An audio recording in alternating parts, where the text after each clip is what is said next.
Hey, Echo Tales fam, and welcome to a story that cuts deep, a tale of quiet betrayal and a man's journey to reclaim his own narrative. Have you ever felt that invisible knife? The one that twists not with a scream, but with a silent gesture? For me, it was just water, a simple glass of cold water. But the way she handed it to him, and not to me, felt like a literal blade between my ribs. This story unravels at the cabin, her family's so-called peaceful retreat, a weekend that was supposed to clear the air after months of me walking on emotional eggshells. I fought against going. I knew it in my gut, but she insisted, saying it would be good for us. Turns out, us apparently meant her and him. His name was Ryder, a friend of her cousin, supposedly new to our circle, but he strolled into that cabin like he owned the place. And her eyes, they followed him like a hungry dog waiting for scraps. No one talked about it, not openly, but everyone saw. Even her sister shot me that cringe-worthy, "Are you okay?" look, all while pretending to stir a pot of chili. The worst part of it all? Technically, no betrayal had happened yet. There were no texts I could screenshot, no lipstick stains on a collar, just this suffocating, unbearable closeness that screamed, he belongs to her and I don't.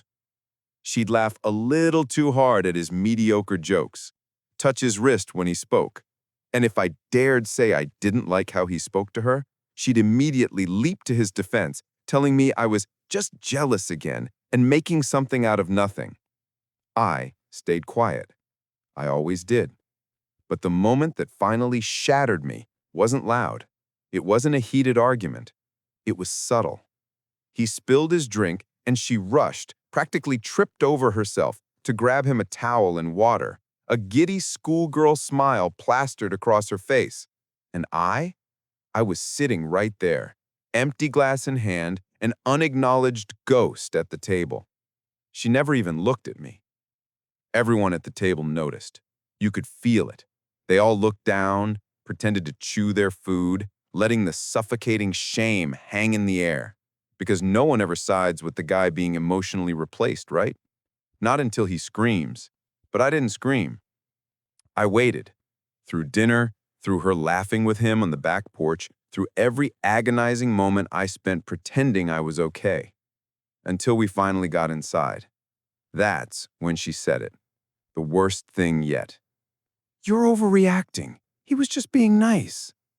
And that's when I finally spoke. 6 words, loud, cold, clear. 6 words that ended everything. She just went to bed like nothing had happened. After telling me I was overreacting, after laughing in Ryder's face while I sat there feeling like an unpaid extra in my own life, she just walked upstairs, tied her hair up, and slipped under the covers as if she hadn't just shattered the last fragile piece of my dignity. I sat in that living room for hours. The fireplace had long burned out, but my chest felt like it was still on fire. This wasn't the quick flash anger you get when someone cuts you off in traffic. This was a slow, drowning kind of rage. The kind where you replay moments from months ago and suddenly you realize this wasn't sudden at all. It had been building. I either missed it or I ignored because I wanted to believe in her more than I believed in myself. She used to whisper things like, "You're my safest place." Now she talked to me like I was the reason her life wasn't exciting anymore. The shift started subtly. Less eye contact, shorter replies, always glued to her phone. Then came the mockery, the sideways insults disguised as jokes.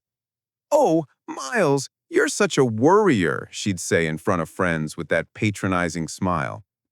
"He's not exactly Mr. Spontaneous," she once told her sister, thinking I couldn't hear her through the bathroom door. But I heard everything, and I said nothing. That night, as she slept peacefully upstairs, I finally did something I hadn't done in months. I opened my own messages. Buried beneath credit card notifications and gym membership spam were texts from my brother, my college roommate, even my mom. People I had slowly, painstakingly pushed away because every ounce of energy I had was spent trying to make Mallory love me the way she used to. It wasn't until 2:13 a.m. that I heard footsteps. My heart gave a stupid flutter, thinking it was her, coming down to apologize. It wasn't. It was Ryder. He sauntered in to grab a beer from the kitchen, clearly not expecting me to be sitting there in the dark like some tragic character from a slow-burn novel. He looked surprised. Then that smug grin spread across his face. "You good, man?" he asked, cracking open a bottle like he owned the place. I didn't answer. I just stared. And I swear he smirked, like he knew. Like they'd already crossed the line I hadn't even confirmed yet. He wasn't even trying to hide it. He walked past me mumbling, "Didn't mean to step on your toes." Like step on my toes. Like my marriage was just some crowded dance floor and he'd accidentally bumped me while cutting in. That's when I stood up. My legs were shaking, but not from fear. I followed him into the hallway and said it. 6 words, sharp enough to break the entire illusion Mallory had spent months weaving. "I'm not your backup plan." Mallory was standing at the top of the stairs. She'd heard every single word. I don't know if she'd come down for water or because of the noise, but her face, it crumbled like a dam breaking. Not with guilt, not with sadness, but with sheer panic. Because for the first time, I wasn't asking her what I'd done wrong. I wasn't begging for attention, wasn't trying to be the bigger person. I was done. And the silence that followed, it was louder than any screaming match we'd ever had. And just like that, everything shifted. But what happened that next morning at that cabin, that would shatter everything even further. What I saw changed how I viewed her, irrevocably. I woke up on the couch with a stiff neck and a stomach churning with regret. But not regret for what I'd said. Those 6 words had been bottled up for too long. No, my regret was for not saying them sooner, for the years I spent apologizing for her coldness, for pretending we were just going through a phase when the truth had been dripping from her eyes and fingertips for months. The cabin was quiet, too quiet. I could hear birds chirping outside, someone moving around in the kitchen, the soft clink of a glass. I sat up slowly, the weight of exhaustion settling deep into my bones, but something felt profoundly wrong. Off, like that eerie silence right before a fire alarm blares. I stood, rubbed my eyes, and walked towards the hallway. And then I heard it, a low laugh. His laugh. Ryder's. That smug, greasy sound that always made my skin crawl. I paused. Then I heard her, Mallory, talking softly. And I knew. I didn't have to hear the words. I didn't need to see anything. I just knew. You know that gut-wrenching feeling when your stomach drops, like the floor beneath you just gave way? That's precisely what it felt like. But still, like the desperate fool I am, I kept walking. Slowly, silently, like a man walking into his own funeral, knowing his casket has already been carved. The kitchen came into view, and I stopped, dead in my tracks. There they were, sitting at the table, completely absorbed in their own world. Ryder's hand was resting on hers. Not hidden, not discreet, right there in the open, as if I was already gone. Mallory didn't even pull her hand away when she saw me. She just looked at me like I had interrupted something private, like I was the one out of place in my own story. "Morning," she said, so casually, as if I hadn't just walked in on the emotional equivalent of being stabbed in the chest. Ryder? He didn't say a word. He just leaned back in his chair, sipping his coffee, almost daring me to explode. But I didn't. I just stood there, every nerve in my body screaming, while my face remained numb. I wanted to scream, to throw something, to demand an explanation. But what came out instead was a whisper. "How long?" That's all I could manage. She blinked, looked down, and said, "We haven't done anything, Myles. It's just complicated." Complicated. That's the word people use when they're too cowardly to admit the damage they've caused. I felt something break inside me then. Not like a sharp snap, more like a quiet tear, a slow rip you know you can never sew back together. I didn't respond. I just turned, walked out of the kitchen, and went straight to the car. No plan. I didn't know where I was going. I just knew I had to get out before I said something I couldn't take back. I drove down that winding mountain road, tears blurring my vision, my hands clenched so tight around the wheel I thought I'd snap it in two. And somewhere in that silence, my phone buzzed. A message from her. It said, "Please come back so we can talk. You're blowing this out of proportion." And that's when it hit me. She didn't see what she'd done as betrayal. To her, I was still the overly emotional husband, making a scene. To her, he was just a friend, and I was the inconvenience. She took his side, and she didn't regret it. I stared at her text for a long, painful time. "Please come back so we can talk. You're blowing this out of proportion." That sentence didn't just hurt, it confirmed everything I'd been fearing for months. It wasn't just that she'd crossed the line with Ryder, it was that she saw me, my pain, my reaction, my truth as an inconvenience. As if I were the unreasonable one for reacting like a man who just watched the last piece of his marriage shatter in his hands. I sat in the car, at the bottom of that mountain road, parked behind a rundown diner with yellowed windows and an open sign that flickered like it wasn't sure what to believe anymore, much like me. I typed and deleted dozens of replies, angry ones, begging ones, one that tried to make her understand how deeply she had failed me. But each time I paused, because I knew nothing I said would reach her. Not anymore. Not the way things were. The woman who used to cry when I missed her calls now couldn't even admit she had emotionally replaced me. So instead, I typed 6 words, the ones that burned, the ones that didn't beg or scream. I hit send without even reading it back. You chose him, now live with it. And that was it. The final thread between us, cut cleanly with a single text. I didn't wait for her reply. I walked into the diner, ordered burnt coffee, and sat at a cracked booth, trying desperately not to collapse in public. That's when my phone buzzed again. She didn't say anything at first. Just a blank message, like she was stunned that I had the nerve to stop chasing her. Then another message came. "You're being cruel." Cruel? For walking away? For not being the doormat she was used to? It was almost laughable. But then I saw something I wasn't supposed to see. A notification slid down my screen, one I'd never seen before. It was from a shared cloud drive we hadn't touched in months. Back when Mallory and I were still trying to organize our lives, we'd synced a folder with budgeting sheets, renovation photos, and random screenshots. And that morning, she must have completely forgotten it still existed, because someone uploaded a screenshot straight to that folder. I tapped it out of instinct. It was from a group chat. The name? Weekend Warriors. And in it were Ryder, Mallory, her sister, her 2 closest friends, and at least 3 other people I'd sat across from at dinner tables pretending everything was fine. The message was from the night before, a reply to Mallory's frantic texting about me walking out. Ryder wrote, "Told you he'd crack.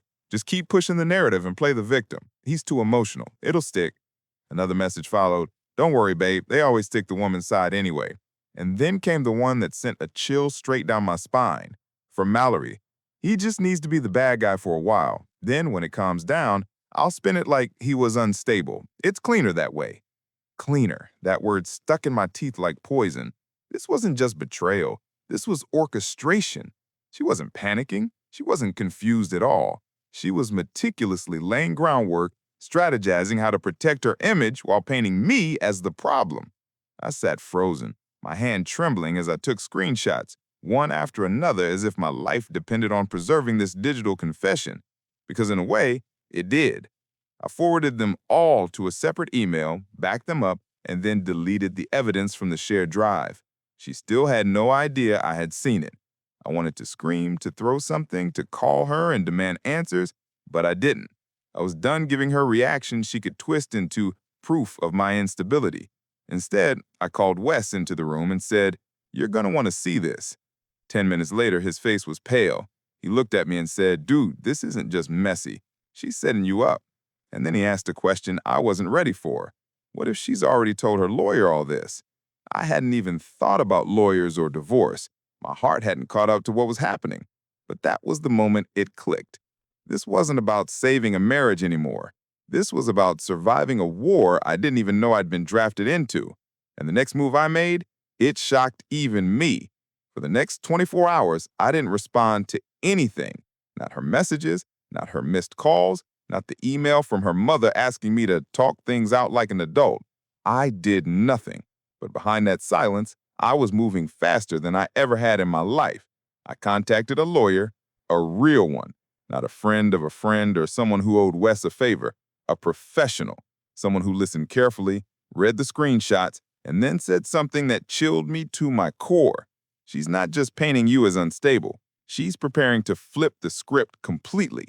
If you don't control the narrative now, you'll lose everything. That's when the fog finally cleared. She hadn't just fallen out of love. She had premeditated a slow, quiet exit where she would be the victim, the wounded wife, and I would be the volatile, untrustworthy husband. I had to flip the narrative, not with anger, but with cold, calculated precision. So I called her, just once. She answered on the second ring, her voice drooping with artificial sweetness, almost cautious, like she knew I was teetering on the edge. "Myles, I've been so worried. Can we talk, please?" I took a slow, deep breath and said, "Of course. I'm not mad, Mallory. I just needed space." I heard her sigh of relief through the phone. "Thank you. I knew you'd come around." I let her think that. I let her believe I was crawling back into my cage, that I was still the soft, whiny, overly emotional husband who'd rather cry into a pillow than expose her. Meanwhile, I was printing everything, organizing the screenshots, backing up the photos. I even legally recorded our conversation because I knew whatever was coming next, I'd need every single word. 2 days later, I asked if we could meet in public. I picked a quiet cafe downtown. She walked in looking utterly perfect, as if nothing had ever happened. Ryder wasn't with her, but his presence lingered in her smug energy. She sat across from me, all rehearsed concern and fake empathy. "I just want to move forward peacefully, Myles. We've both made mistakes." I asked what mistakes she thought I made. She blinked, like she hadn't prepared for that. I mean, emotionally shutting down, acting paranoid, leaving without warning. I nodded slowly, pretending to take it all in. "You're right," I said. "That must have been hard for you." Her shoulders relaxed. That's when she said it. "I think we should handle this without dragging lawyers into it. We can split everything evenly. No need to complicate things." That line, "no need to complicate things," it was straight from the group chat. Perfect echo of what she'd told Ryder. She wanted me to stay quiet, to hand over half my life, walk away silently, and leave her with a clean image and absolutely no consequences. So I smiled, calm, unbothered, and slid a manila envelope across the table. "What's this?" she asked, already suspicious. "Everything," I said. "Screenshots, messages, voice recordings, and a letter from my attorney." Her face dropped, the color drained from her cheeks. She flipped through 2 pages before slamming the envelope shut. "You're blackmailing me?" "No," I said. "I'm protecting myself. And now you can either work with me or we do it the hard way in court, where every fake tear and clever lie will unravel publicly." She didn't say a word for a full minute. Then she stood up and walked out. No hug, no parting shot, no drama. Just silence. And in that silence, I felt something I hadn't felt in a long, long time. Control. But she wasn't done. What she did next proved she was far more dangerous than I thought. I honestly thought it was over after that cafe meeting. I thought handing her that envelope would finally force her to back down, to finally see that I wasn't the soft, gullible man she'd been molding for the past few years. But I grossly underestimated how far someone will go when their image is at stake. Mallory wasn't just protecting a relationship with Ryder. She was protecting the carefully curated illusion of who she was to everyone else. The loyal wife, the victim of a failed marriage, the one who tried everything. 3 days after that meeting, I got served. Not by her directly, of course. She wouldn't get her hands dirty. But through a third-party service, at my job, in front of my coworkers. I was humiliated. The folder was thin, but what it contained was explosive. She had filed for a restraining order, claiming I was unstable, that I had a history of emotional outbursts, that I made veiled threats at the cabin, that I'd followed her and Ryder. None of it was true, but it didn't have to be true. It just had to be believable enough to put me on the defensive. My lawyer called me within the hour. "We're not just dealing with divorce now," she said. "She's playing the long game. She wants to strip you down, your credibility, your job, maybe even your access to shared assets. She's weaponizing the system."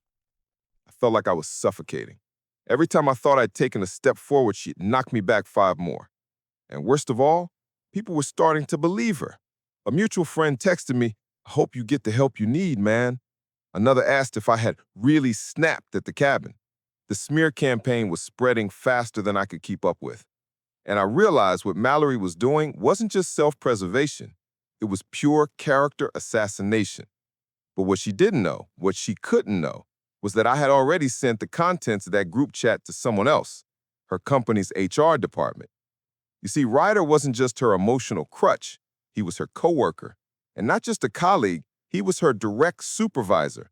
Those chat messages proved inappropriate conduct, favoritism, and potential HR violations. I hadn't planned to use it, not until she went nuclear. But now, I had no choice. I sent everything.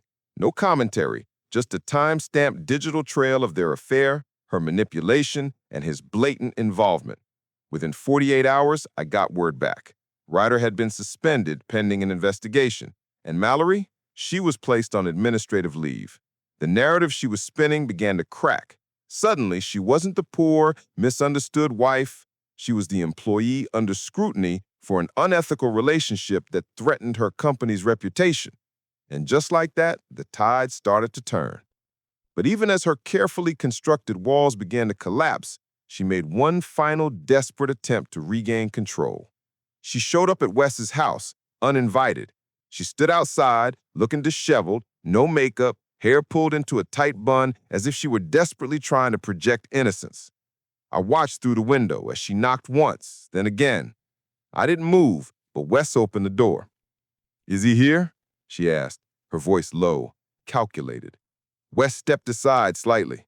"What do you want, Mallory?" "I just want to talk. Please. I don't want this to get worse." I walked to the door, but I didn't step outside.